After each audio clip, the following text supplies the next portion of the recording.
নমস্কার বন্ধুরা, অন্নপূর্ণা ভান্ডারের ফর্ম প্রকাশিত হয়েছে। কিভাবে ফর্ম ফিল আপ করবেন, কোথায় পারবেন, পুরো সম্পূর্ণ ভিডিওটি দেখুন। স্টেপ বাই স্টেপ বলা হয়েছে। তো চলুন শুরু করা যাক। ফর্মের প্রথম পেজটা দেখে নেবে। পরিবারের প্রধান নাম, মানে পরিবারের যে হেড অফ দ্য ফ্যামিলি আছে আপনার এখানে লিখে নিতে হবে। হেড অফ দ্য ফ্যামিলি আছে, তার নাম এই জায়গাটা লিখে নিতে হবে।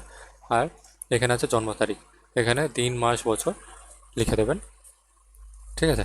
এবারে পরিবারের প্রধানের লিঙ্গ, সে পুরুষ কি মহিলা, যে হেড অফ দ্য ফ্যামিলি, এখানটা ঠিক করে দেবেন। হ্যাঁ, পরিবারের প্রধানের আধার নম্বর, এই জায়গাটা আধার নম্বর বসিয়ে দেবেন। বসিয়ে দেওয়ার পর এখানে তারপরে কী আছে, ডিজিটাল রেশন কার্ড, পারিবারিক আইডি যদি থাকে, রেশন কার্ডের যদি নম্বর থাকে তাহলে এই জায়গাটা বসিয়ে দেবে যদি থাকে। 6 নম্বর কী আছে, পরিবারের সদস্য সংখ্যা, পরিবারে কতজন আছে এই জায়গাটা লিখে দেবে। ঠিকানা, এখানে পুরোপুরি অ্যাড্রেস লিখে দেবে, ভিলেজ, ঠিক আছে, তারপর পোস্ট অফিস, ঠিক আছে, এইসব এখানটায় লিখে দেবে। এই জায়গাটা লিখে দিলে তারপর এখানে যোগাযোগ নম্বর, মোবাইল নাম্বারটা লিখে দেবে এই জায়গাটা। মোবাইল নাম্বারটা লিখে দেবে, মোবাইল নাম্বার লিখে দিলে। আর এখানে নাম, জন্ম তারিখ, লিঙ্গ, পরিবারের প্রধানের সঙ্গে সম্পর্ক, আধার নম্বর, পরিবারের সকল সদস্য, মানে পরিবারে তোমাদের যতজন আছে প্রত্যেকের নাম, জন্ম তারিখ, লিঙ্গ, পরিবারের প্রধানের সম্পর্ক, মানে যে পরিবারের হেড আছে তোমাদের ফ্যামিলির হেড, তার সাথে আপনার কি সম্পর্ক সেই সম্পর্কটা এখানে বসাতে হবে এবং আধার নম্বরও দিতে হবে। তো এখানে সবার প্রথমে এই যে এখানে সবার প্রথমে এখানে সর্বপ্রথমে নাম আছে, এখানটায় নাম বসিয়ে দিলে। হ্যাঁ, এখানে হচ্ছে জন্ম তারিখ, জন্ম তারিখটা ওইখানে ডেট অফ বার্থ বসিয়ে দিলে। বসিয়ে দেওয়ার পর এখানে লিঙ্গ বসিয়ে দিলে। আপনার পরিবারের প্রধানের সঙ্গে আপনার কী সম্পর্ক সেটা এই জায়গাটা লিখে দেবেন। দেওয়ার পরে এই নিচে আছে এখানে আধার নম্বরটা লিখে দেবেন। এখানে যেরকম সদস্য 1 আছে, এখানে সদস্য 2, ফ্যামিলি যে কজন আছে প্রত্যেকের নাম, জন্ম তারিখ ও লিঙ্গ এখানে বসিয়ে দেবেন। সদস্য 2, ঠিক আছে। তো এখানে 3 নম্বর, 4 নম্বর, 5 নম্বর। তারপরে দেওয়ার পরে এখানে চলে আসবে। এখানে আছে 10 নম্বরে পরিবারের প্রধান এবং পরিবারের সকল প্রাপ্তবয়স্ক সদস্যের ব্যাংক অ্যাকাউন্ট নগদ অর্থ স্থানান্তরের জন্য। তো ব্যাংক অ্যাকাউন্ট, যেটা হেড অফ দ্য ফ্যামিলি, যে হেড আছে আপনার, তার এখানে কি ব্যাংক আছে সে ব্যাংকের নামটা দিলে, এখানটায় অ্যাকাউন্ট নম্বর বসিয়ে দিলে। আর এর নিচে যেটা আছে এখানে আইএফসি কোডটা বসিয়ে দিলে। দেওয়ার পরে প্রত্যেকটা সদস্য সেম, প্রত্যেকটা সদস্যর ব্যাংক অ্যাকাউন্ট, ব্যাংকের নাম, ব্যাংকের অ্যাকাউন্ট নম্বর, আইএফসি কোড প্রত্যেকটা এখানে স্টেপ বাই স্টেপ বসিয়ে দেবে। দেওয়ার পরে এখানে আসলাম 11 নম্বরে, epic head of the family এবং সকল প্রাপ্তবয়স্ক সদস্য, মানে প্রত্যেকের ভোটার কার্ড নম্বর, ভোটার তালিকার অংশ নম্বর সহ, মানে হেড অফ দ্য ফ্যামিলির এপিক নম্বর, এখানে এপিক নম্বর বসিয়ে দিলে। এখানে বিধানসভা ক্ষেত্র অংশ নম্বর, এখানে বিধানসভার ক্ষেত্রের যে নম্বর আছে সেই নম্বর ও অংশ নম্বর এখানটায় বসিয়ে দেবেন। বিধানসভা নম্বর, ক্ষেত্র নম্বর, ঠিক আছে, লিখে দিলে। সদস্য 2, এখানে ভোটার নম্বর, এখানে অংশ নম্বর, ঠিক আছে, এইভাবে প্রত্যেকজনের বসিয়ে দিলেন। 12 নম্বর বিভাগ, তিনি কোন বিভাগের শ্রেণী। এবার এখানে যিনি আবেদন করছে তিনি যদি জেনারেল হয় তাহলে প্রথম ঘরটায় টিক করে দেবেন। যারা এসসি আছে তারা এই ঘরটায় টিক করে নেবেন, যারা এসটি তারা এই ঘরটায় টিক করবেন, যারা ওবিসি তারা এই ঘরটায় টিক করবেন, ঠিক আছে। তো চলুন নেক্সট স্টেপ। এখানে পরের পেজে কী আছে, বিভাগ ক্ষেত্রে আপনার কি ডিজিটাল রেশন কার্ড আছে। আপনার যদি ডিজিটাল রেশন কার্ড থেকে থাকে তাহলে হ্যাঁ ঘরে টিক করে দেবেন, আর যদি না হয় তাহলে না ঘরে টিক করে দেবেন। তারপরে কি আছে, যদি হ্যাঁ হয় তবে কার্ডের উদাহরণ উল্লেখ করুন। যদি আপনার রেশন কার্ড থেকে থাকে তাহলে আপনার কী ধরনের রেশন কার্ড সেটা এখানে বসিয়ে দেবেন। যদি এসপি ডবল এইচ হয় তাহলে এই ঘরে টিক করবেন, যদি ডবল এ ওয়াই কার্ড হয় তাহলে এই ঘরে টিক করবেন, যদি পি ডবল এইচ হয় তাহলে এই ঘরে টিক করবেন। পরিবারটি রেশন দোকান থেকে মাসিক রেশন তুলছে কিনা, যদি আপনি প্রতি মাসে রেশন তোলেন রেশন দোকান থেকে তাহলে এখানে হ্যাঁতে টিক করে দেবেন, যদি না হয় তাহলে নাতে টিক করে দেবেন। এখানে আছে বাড়ির ধরন, আপনার বাড়িতে কি 3 বা তার বেশি পাকা ঘর রয়েছে। যদি আপনার বাড়িতে 3 বা 3-এর থেকে বেশি পাকা ঘর থাকে তাহলে এই ঘরে টিক করে দেবেন, যদি না হয় তাহলে এই ঘরে টিক করে দেবেন। এখানে কি আছে, পারিবারিক জমির মালিকানা, পারিবারিক জমি যদি আপনাদের জমি থেকে থাকে তাহলে এখানে হ্যাঁতে টিক করে দেবেন, যদি না হয় নাতে টিক করে দেবেন। তো 3 নম্বর প্রশ্নে কি আছে, পরিবারের সকল সদস্যের মোট জমির পরিমাণ শতক, যদি এখানে পারিবারিক মালিকানা জমি থেকে থাকে তাহলে এখানে কত শতক বা কত কি আছে এখানটায় লিখে দেবেন। দেওয়ার পরে যানবাহন, আপনার পরিবারে কোনো সদস্য কি অবাণিজ্য মোটর চালিত 4 চাকার গাড়ি আছে? যদি আপনার 4 চাকার গাড়ি যদি আপনার গাড়ি থাকে, মোটর চালিত কোনো গাড়ি যদি থাকে, তাহলে এখানে হ্যাঁতে টিক করে দেবেন। কটা আছে তাহলে এখানে এই সংখ্যাটা এখানে লিখে দেবেন। দেওয়ার পরে গাড়ির রেজিস্ট্রেশন নম্বর, এখানে গাড়ির যে নাম্বারটা আছে সেই নাম্বারটা এখানে লিখে দেবেন। তারপরে কি আছে, পরিবার ভিত্তিক সদস্যের স্বাস্থ্য বীমা যদি থেকে থাকে তাহলে এখানে হ্যাঁতে টিক করে দেবেন, যদি না হয় তাহলে নাতে টিক করে দেবেন। আর যদি হ্যাঁ হয় তাহলে এখানে লিখে হেড অফ দ্য ফ্যামিলি, সরকারি বেসরকারি বিমার অঙ্ক, ঠিক আছে, প্রিমিয়ামের বিবরণ সব কিছু এখানে লিখতে হবে এবং প্রত্যেকটা সদস্য দিয়ে দেবেন।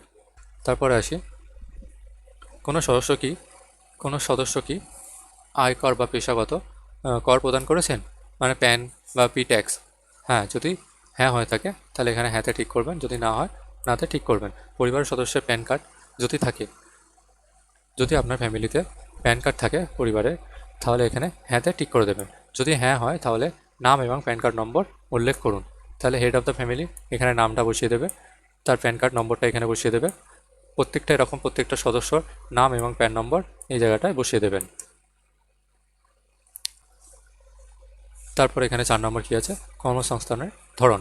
পরিবারের প্রধান হেড অফ দ্য ফ্যামিলি কী কাজ করে? যদি সরকারি চাকরি করে তাহলে এই ঘরটায় টিক করে দেবেন। পরিযায়ী শ্রমিক হয় নিচের ঘরে টিক করে দেবেন। যদি বেকার হয় তার নিচের ঘরে টিক করে দেবেন। প্রত্যেকটা সদস্য এখানে দিয়ে দেবেন।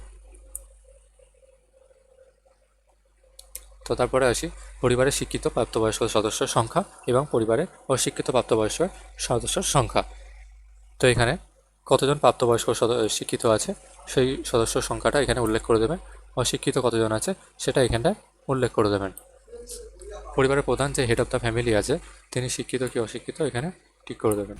প্রত্যেকটা সদস্যের শিক্ষিত কি অশিক্ষিত এখানে ঠিক করে দেবেন। পরে আসে কোনো সদস্য কি কোনো সাংবিধানিক পদ এবং মন্ত্রী, সাংসদ, বিধায়ক বা পৌরস্থানীয় সংস্থা এবং পঞ্চায়েতে সংস্থার প্রাক্তন বর্তমান ধারক যদি হয়ে থাকে এখানে হ্যাঁ করে দেবেন, যদি না হয় এখানে টিক করে দেবেন। এবারে যদি হ্যাঁ হয়, যিনি এই পদ রয়েছেন তার সদস্য নম্বর এখানে লিখে দেবেন। কোনো সদস্য কি সরকারি পেনশনভোগী? যদি কোনো সদস্য সরকারি পেনশন পায় তাহলে এখানে হ্যাঁতে ঠিক করে দেবেন, যদি না হয় এখানে নাতে ঠিক করে দেবেন। যিনি সরকারি পেনশনভোগী তার সদস্য নম্বর এখানে লিখে দেবেন। কোনো সদস্য কি জিএসটির অধীনে নিবন্ধিত আছেন? কোনো সদস্য যদি জিএসটি দিয়ে থাকে, জিএসটি চালায়, তাহলে তার এখানে হ্যাঁতে টিক করে দেবেন, যদি না হয় এখানে টিক করে দেবেন। পরিবারের মোট বার্ষিক আয় টাকার সংখ্যা এখানে লিখতে হবে। পরিবারের মোট বার্ষিক আয় যত হয় সেটা এখানে বসিয়ে দেবেন। সিএএ আবেদনের বর্তমান অবস্থা যদি থাকে, যদি আপনার হেড অফ দ্য ফ্যামিলি আবেদন করে থাকে তাহলে এই দ্বিতীয় নম্বরটায় টিক করে দেবেন, আর যদি না হয় তাহলে এখানে প্রযোজ্য নয়, এখানে টিক করে দেবেন। আর যদি আবেদন হয়ে থাকে এখানে টিক করে আবেদনের যে নম্বরটি আছে এই নম্বরটাই নিচে লিখে দেবেন। আর এখানে যদি ইস্যু করা হয়েছে, যদি হ্যাঁ হয়, সার্টিফিকেট নম্বর এখানে টিক করে আর নিচে এখানটায় সার্টিফিকেট নম্বরটি লিখে দেবেন। এরকম প্রত্যেকটা সদস্য আবার করে নেবেন। 5টা সদস্য আছে, এখানে ডিটেলস দিয়ে দেবেন। অন্যান্য কিষাণ ক্রেডিট কার্ড, কেসিসি কিষাণ ক্রেডিট কার্ড, এআরডি শিল্প ক্রেডিট কার্ড, তারপর মৎস্যজীবী ক্রেডিট কার্ড, এগুলো যদি আপনার থাকে বা পরিবারের কোনো কারোর যদি থাকে তাহলে এখানে দিয়ে দেবেন হেড অফ দ্য ফ্যামিলির। এখানে যদি আপনার কিষাণ ক্রেডিট কার্ড থাকে সেটার নম্বর এখানে বসিয়ে দেবেন, এখানে আইডির সংখ্যা বসিয়ে দেবেন, যে তারিখ ইস্যু করা হয়েছে সেখানে এটা লিখে দেবেন, সেই তারিখটা এখানে লিখে দেবেন। প্রত্যেকটা সদস্যর প্রত্যেকটা এখানে বসিয়ে দেবেন। যদি এসআইআরে 2026-এ নাম বাদ পড়ে থাকে তবে মামলাটি ট্রাইব্যুনালে বিচারাধীন কিনা সেটা এখানে দিতে হবে। পরিবারের প্রধান যে হেড অফ দ্য ফ্যামিলি আছে তিনি কি এসআইআরে নাম যদি বাদ পড়ে থাকে তাহলে এখানে হ্যাঁতে লিখে দেবেন, তবে মামলার বিবরণ যদি হ্যাঁ হয় তবে মামলার বিবরণ এখানে দিতে হবে। আর যদি প্রযোজ্য না হয় তাহলে এখানে টিক করে দেবেন, আর যদি না হয় তাহলে এখানে টিক করে দেবেন। প্রত্যেকটা ফ্যামিলি যার নাম এসআইআরে বাদ পড়ে গেছে সেগুলো তাদের এখানে ডিটেলস দিয়ে দেবেন। এখানে লেখা আছে বিদ্যালয়ের অধীনে পরিবারের সকল শিশুর বিবরণ। যদি আপনার বাড়ির পরিবারে শিশু থাকে কোনো তাদের শিশু সংখ্যা এখানে দিয়ে দেবে এবং শিশুর নাম, শিশুর শ্রেণী, বিদ্যালয়ের নাম, ধরন, সরকারি বা বেসরকারি কোন স্কুলে পড়ছে সেই স্কুলের এখানে বিবরণটা দিয়ে দেবেন। প্রত্যেকটা শিশুর এরকম দিয়ে দেবেন। এখানে কি আছে, 2 নম্বরে শিশুদের টিকাকরণের বর্তমান অবস্থা। শিশু যদি টিকাকরণ শুরু হয়েছে বা সম্পূর্ণ হয়েছে তাহলে এই প্রথম অপশানটি টিক করে নেবেন, আর যদি টিকাকরণ না করা হয়ে থাকে তাহলে দ্বিতীয় অপশানটি টিক করে নেবেন। এরকম প্রত্যেকটা সদস্যদের যদি টিকা হয়ে থাকে বা না হয়ে থাকে বসিয়ে দেবেন।